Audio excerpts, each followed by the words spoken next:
কিছু কথা শুনে নেব, তবে সময় আমাদের সীমিত।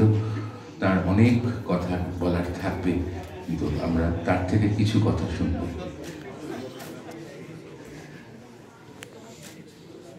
स्थापकाय च धर्मस्य सर्वधर्मस्वरूपिणे अवतार वरिष्ठाय रामकृष्णाय ते।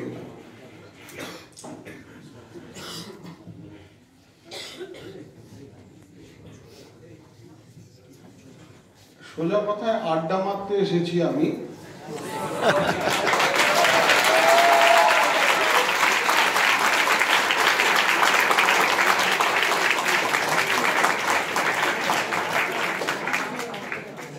ভয়ের চোটে বেশি উচ্ছল ব্যবহার করতে পারবো না। সুনীলদার মতো আমার মাস্টারমশাই এখানে আছেন।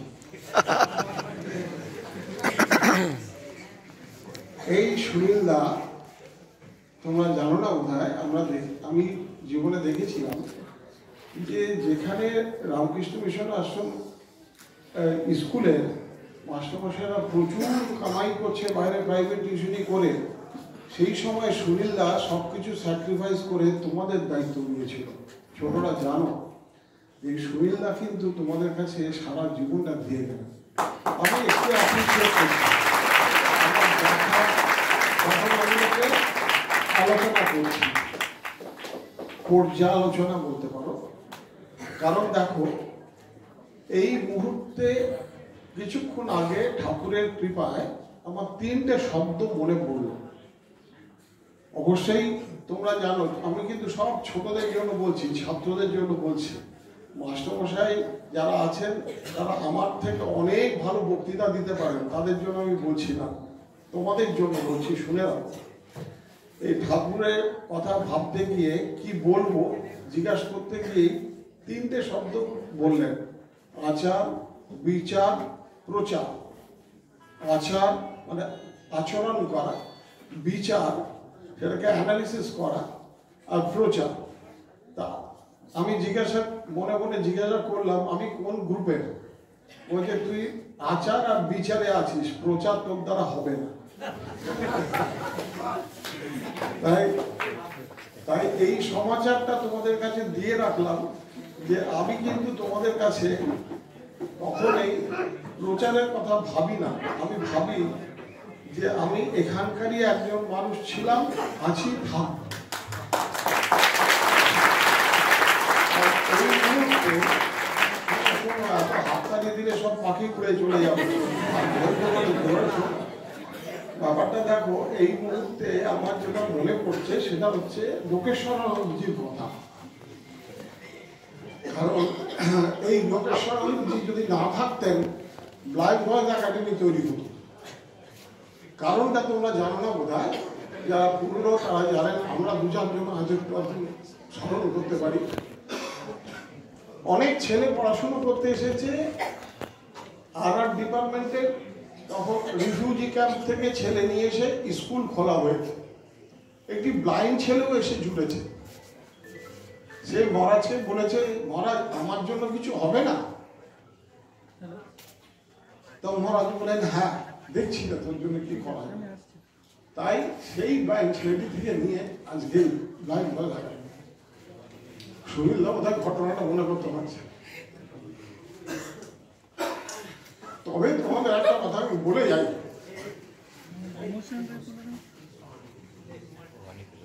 অনেক হাততালি পাবে, কিন্তু তোমরা যে সুযোগটা এখানে পাচ্ছ, ওয়েস্ট বেঙ্গলে তোমাদের বয়সী যেসব ছেলে মেয়েরা মানুষ হচ্ছে তাদের মধ্যে শ্রেষ্ঠতম সাহায্য তোমরা জীবনে পাচ্ছ, এটা জেনে দেখো। শ্রেষ্ঠতম। গভর্নমেন্টের আধিকারিকরা শুধু আঁকড়া দেখে দিতে চান না যে কজন ফার্স্ট হয়েছে, সেকেন্ড হয়েছে। লোকেশ্বরানন্দজি ওপরে থেকে কিংবা তারও উপরে তিনি যে লাইনের সাধু, লোকেশ্বরানন্দজিকে আমি দেখেছি, যে লাইনের সাধু তিনি কিন্তু অখণ্ডানন্দজির গ্রুপের লোক। তিনি কিন্তু বিবেকানন্দের গ্রুপের লোক নন। পরের দিকে যদিও বিবেকানন্দের গ্রুপের লোকের মতো ছিলেন, প্রচার করেছেন, কিন্তু ওর জীবন ছিল অখণ্ডানন্দজির গ্রুপের লোক। আমি যে আশ্রম থেকে এখন সাধন করার সুযোগ পাচ্ছি, যে আশ্রম থেকে আমি এখানে এসেছি, এই অখণ্ডানন্দ মহারাজের কাজটা ছিল কিন্তু যা তুমি করবে তার লভ্যাংশ পরের জন্য। ঠাকুরের কৃপায় যেটুকু আমি সারা বুঝেছি আমার 50 বছরের সাধু জীবনের, প্রায় 50 বছর সাধু জীবনের ফল হিসাবে তোমাদেরও বলি, মহারাজের তৈরি করা এই আশ্রম তোমরা ব্যবহার করছো নিজেদের জীবনে জীবিকা নির্বাহ করবার রাস্তাগুলো তৈরি করতে। এখানে বহু শিক্ষক জীবনের তার শ্রম দিয়ে গেছে, তার সেই ঘাম ঝরানো রক্ত ঝরানো মাটিতে তোমাদের সাধন ভজনের সুযোগ দেওয়া হয়েছে। তোমরা বিট্রে করো না। তোমরা অনেকেই হয়তো আমি দেখেছি যে জীবনে মনে করো আমরা তো ব্লাইন্ড, আমাদের দ্বারা কি হবে, এই কথাটা এই ভূমিতে থেকে দ্বিতীয়বার কখনো চিন্তা করবে না। কেন করবে না? তোমাদের সামনে বিশ্বজিতের মতো ছেলে এই স্কুলের দীর্ঘদিন প্রিন্সিপালগিরি করে গেছে। বিশ্বজিৎকে আমি দেখেছি, ইন্দ্রকে আমি দেখেছি, কি পাওয়ার তাদের কথাবার্তার মধ্যে। কদিন আগে বিশ্বজিৎ মুর্শিদাবাদের ছেলে, কদিন আগে বিশ্বজিৎ এসেছিল, এখন তুই কি করছিস রে? রিটায়ার করেছি তুষার দা, আমি কয়েকটা স্টেটে ব্লাইন্ড ছেলেদের মেইন স্ট্রিমে নিয়ে আসবার চেষ্টা করছি। Can you imagine what sort of dialogue he is giving? A power. নরেন্দ্রপুরের অনেক ছেলেকে দেখেছি, প্রচুর পয়সা কামাই করেছে, প্রচুর সুনাম পেয়েছে, কিন্তু ভেতরে এরকম সাহস তাদের দেখিনি। আমি আমার অবজারভেশনটা বলছি, একটু অত্যুক্তি করছি না, সরল আমার যেটা মনে এসেছে সেটা তোমাদের সামনে তুলে ধরে যাচ্ছি। এইরকম ছেলে বেশ কয়েকজন এখান থেকে বেরিয়েছে। তবে একটু জেনে রেখো, তোমাদের আসল কথাটা বলছি, তোমরা নিজের জন্য বড় হয়েও না। যদি বাঁচতে চাও পরের জন্য বড় হও।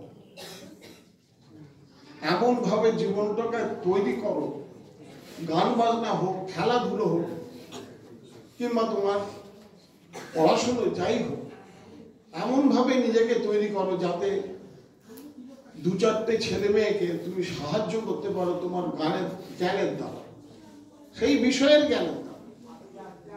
জানবে ভগবান পাশে এসে হাত ধরে তুলে নিয়ে যাবে তোমার। মা শারদা জগৎ কল্যাণে আমাদের দিয়ে গেছেন সবকিছু। আর সেদিনই পড়লাম শাণ্ডিল্য বলছেন যে তস্য মুখ্যম হি কারুণ্যম, ভগবানের আসল মুখ্য বস্তুটা হচ্ছে করুণা। যার ভেতরে, আমি আবার হলক করে তোমাদের বলে যাচ্ছি, যার ভেতরে, সে ব্লাইন্ড হোক, খোঁড়া হোক, বলবান হোক, যার ভেতরে, সে বুড়ো হোক, শিশু হোক, যার ভেতরে, সে সুদরাচারী হোক কিংবা শাস্ত্রজ্ঞ পণ্ডিত হোক, যার ভেতরে ঠাকুরের ঈশ্বরের এই করুণা একটু প্রকাশ পাবে পরের জন্য, তার জীবন ধন্য এবং সে আদর্শ হতে বাধ্য। সে না চাইলেও সমাজের আদর্শ হবে।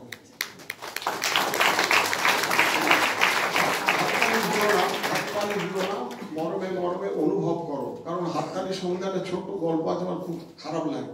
কেন বলছি, ধীরেশানন্দজি আমাকে বলেছিলেন যে বক্তৃতা দিলে না, হাততালি দিলে ওই সমস্ত পুণ্যগুলো ওই পাখির মতো উড়ে চলে যায়। রক্ষা করো তোমাদের হাততালিতে যেন আমার পুণ্যটা উড়ে না যায়। যাই হোক, তোমাদের আমি বলি, খুব আনন্দের দিন আমার পক্ষেও, বুঝতেই পারছো আমার গলাটা মাঝে মাঝে কেঁপে কেঁপে উঠছে। তবে এটা ঠিক যে এই রকম সাধন ভূমি তোমরা যা পেয়েছো এবং তোমরা যা যে সৌরভ পাচ্ছ, এটা টিকে থাকবে না যদি নিজের দিকে বিচারশীল না হও। প্রত্যেকটা পদে পদে, প্রত্যেকটা পদে পদে খেয়াল রাখতে হবে আমি কে, জগৎটা সাথে আমার সম্পর্কটা কি। শুধু যদি ভিখিরির মতো হাত পেতে দাও দাও আমার কিছু নেই এ ভাবনা যদি থাকে, জেনে রেখো তুমি নরেন্দ্রপুরের ছাত্র নও, তুমি রামকৃষ্ণ মিশনের ছাত্র নও। তোমাকে অনুভব করতে হবে, অনুরূপ হয়ে যেতে হবে। অনুভব মানে অনুরূপ হয়ে যাওয়া, হতে হবে কিরকম? আমি বিবেকানন্দের মতো, লোকেশ্বরজির মতো, তোমাদের সামনে যেসব আদর্শ শিক্ষকরা রয়েছেন তাদের মতো তোমাদের হয়ে যেতে হবে। ভাবতে হবে আমাদের মধ্যে সেই শক্তি রয়েছে, অপূর্ব শক্তি, অদ্ভুত শক্তি, যা আমরা ইচ্ছা করলে আমাদের উপরের এই ভিখিরির মতো যে একটা নাটক আমরা করে চলছি তার আড়ালে তিনি বসে বসে আমাদের জ্যোতিষ্মান হয়ে সব সময় রয়েছে। আমরা যখন যেটুকু করব, ভুল করতে পারি কিন্তু শুধরে নেব, স্বীকার করব। আমরা অস্বীকার করে ঠুনকোভাবে নিজের অহংকারকে প্রকাশ করতে গিয়ে সবার কাছে হাস্যাস্পদ হব না। তোমরা নিজেরাই জানো, হস্টেলে মানুষ হও, এক একজনের পিছনে আমরা সমালোচনা করি, কিন্তু আমরা দেখি ওটা সমালোচনার তুলনায় বেশিরভাগ ক্ষেত্রে নিন্দা হয়ে যায়, সম আলোচনা হয় না। কারণ কে জানো, আমাদের ভেতরে চাওয়া অত্যধিক তীব্র এবং নিম্নমানের চাওয়া অত্যধিক তীব্র। এই তীব্রতার জন্য আমরা সুষ্ঠুভাবে বিচার করতে পারি না। তাই আচারবান হও, বিচারশীল হও, নিজের জীবনকে গড়ে তুলবার জন্য বলিয়ান হও। কার বলে? তোমার ভেতরে যে ঠাকুর কি স্বামীজি কিংবা মা যে জ্যোতিষ্মান হয়ে এখনো এই মুহূর্তে বর্তমান রয়েছেন, তার শক্তিতে শক্তিমান নিজেকে মনে করে নিজে ধন্য হও, জগৎ সংসারকে ধন্য করো। অখণ্ডানন্দ মহারাজের জীবনটা ছিল এই যে তিনি প্রত্যেকটি মুহূর্তে লোকের যন্ত্রণাকে নিজের যন্ত্রণা বলে অনুভব করতে পারতেন। আমাদের মতো বাদ বৈখারি শব্দ ঝরি নয়, মরে মর্মময় অনুভব। আরেকটা জেনে রাখো, গীতাতে একটা জায়গায় দেখলাম এত সুন্দরভাবে শ্রীকৃষ্ণ আমাদের ধরিয়ে দিয়েছেন, কিন্তু আমরা বোকা, আমরা জানি না, আমরা বুঝতে পারি না।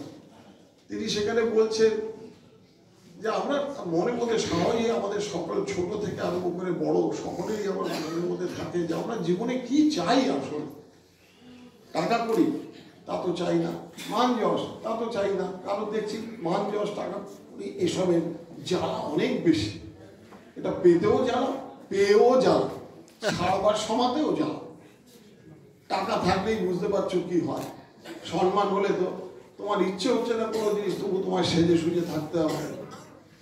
পিছনে কারো সম্মান হলে দুর্নাম সঙ্গে সঙ্গে ঘুরতে থাকবে। এই চিন্তামণি করি একদিন আমাকে বলেছিলেন যে মহারাজ জানবেন যদি সুনাম হয়েছে তাহলে জানবেন আপনার এক গাদা দুর্নাম করার লোক পিছনে খঞ্জনি বাজাচ্ছে। খঞ্জনি উনি বলছিলেন যে পিছনে তৈরি হয়ে যাবে। আমি কেন এসব বলছি, কারণ হচ্ছে দেখো তোমরা এমন একটা ভূমিতে থাকার সুযোগ পেয়েছো, কিংবা শিক্ষকরা যারা এখানে রয়েছেন তারা এমন একটা ভূমিতে সাধন করার সুযোগ পেয়েছেন যেটা আপনাদের স্বপ্নেও কল্পনা আসবে না। যখন এখান থেকে চলে যাবেন তখন ওই এক্স স্টুডেন্টদের মধ্যেই আপনারা বলতে শিখবেন যে আহা কি জায়গায় ছিলাম। এই কারণটা বলছি তোমাদের, এত সহজ সাবলীলভাবে সমস্ত জিনিসগুলো, বিভিন্ন লোকের ভালোবাসা, বিভিন্ন লোকের এখানে আবেগ, এর আকাশ বাতাস মাটিকে এমন জর্জরিত করে রেখেছে।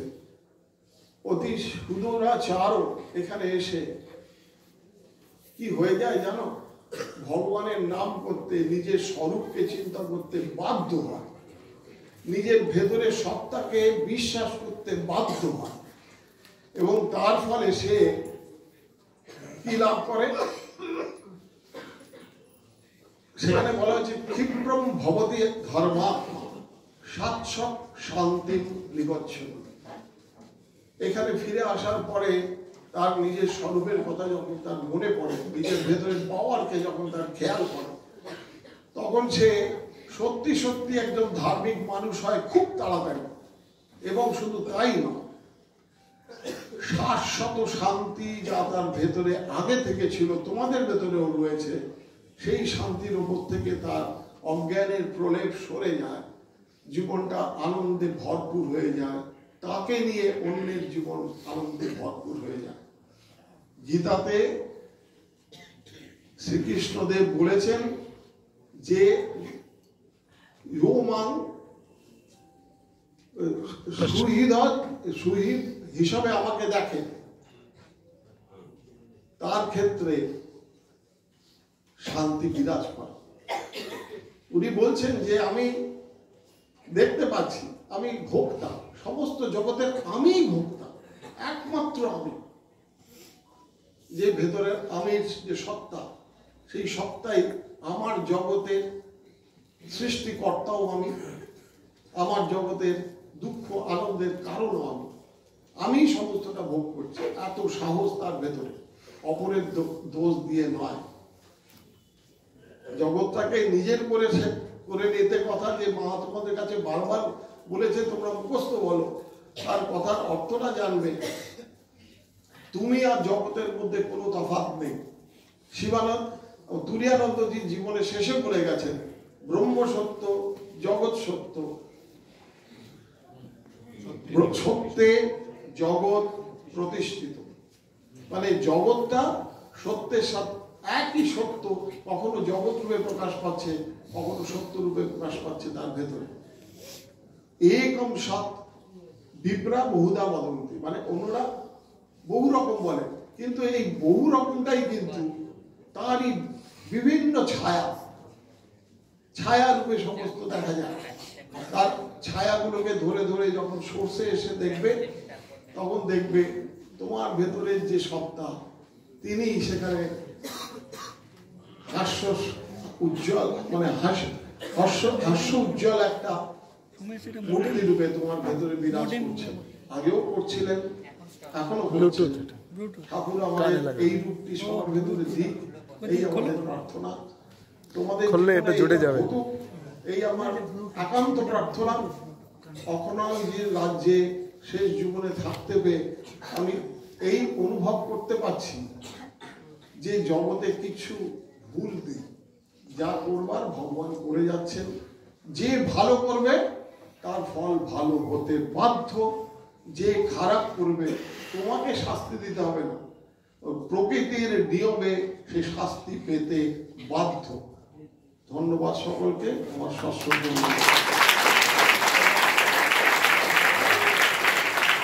মহারাজকে আশ্রমের তরফ থেকে, একাডেমির তরফ থেকে ভূমি প্রণাম। যা শুনলাম তা বক্তৃতা নয়, তা আরো অনেক কিছু, আরো অনেক বেশি কিছু। আপনি ভালো থাকুন, সুস্থ থাকুন, এই কামনা করি সর্বাত্মক। এরপর আজকের ৬৬তম বার্ষিক যে পুরস্কার বিতরণী